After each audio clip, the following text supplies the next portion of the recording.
నీ మాటలు వింటుంటే నాకు ఒక కథ గుర్తొస్తోంది. ఏమిటది? ఒక ఊర్లో ఒక రైతు ఉండేవాడు. అతనికి 5 ఎకరాల పొలం ఉండేది. దాంట్లో అప్పో సొప్పో చేసి మొత్తం మీద వరి పంట వేశాడు. సరిగ్గా పంట కోతకొచ్చే టైంకి పందికొక్కులు ఆ పంట మీద దాడి చేశాయి. పందికొక్కుల నుంచి తప్పించుకోవాలని ఆ రైతు ఏం చేయాలా అని ఆలోచించి చివరికి పంట మొత్తం తగలబెట్టాడు. మొత్తం బూడిదైపోయింది. పందికొక్కులు మాత్రం పారిపోయాయి. నేను ఆ రైతులా తప్పు చేయలేను. రాజకీయంగా ఎదగటానికి చిన్న చిన్న తప్పులు చేస్తానేమో కానీ సొంత తమ్ముణ్ణి చంపుకునేంత పెద్ద తప్పు మాత్రం చెయ్యను. మీరు చంపమని చెప్పేది ఎవరినో తెలుసా సార్? తెలుసు. స్వయాన మా మామయ్య తమ్ముడు వీరభద్రం. సార్, ఇంత పలుకుబడి ఉన్న మీరు వీరభద్రం లాంటి చిత్తు కాగితానికి భయపడతారేంటి? చిత్తు కాగితం అని చిన్న చూపు చూడకూడదు.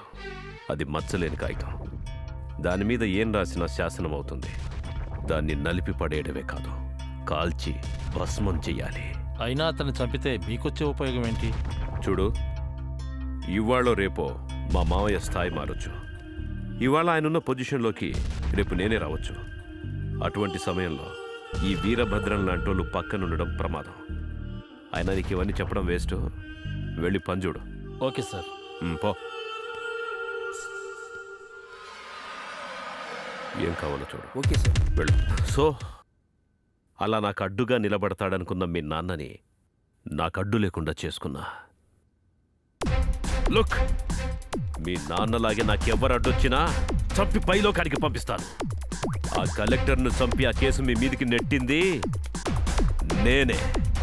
అంజలి న్యూస్ రిపోర్టర్, ఆ అమ్మాయిని దారుణంగా చంపించింది కూడా నేనే. ఏదేమైనా ఈ విషయాన్ని ఇంతటితో మర్చిపోవడం మంచిది.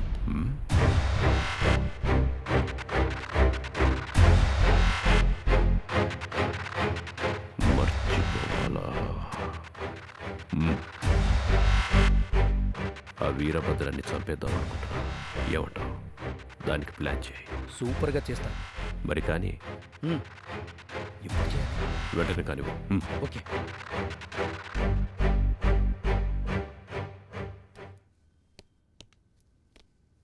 సార్ వచ్చాడు. నమస్తే సార్. రండి. భయపడుతున్నాడు సార్.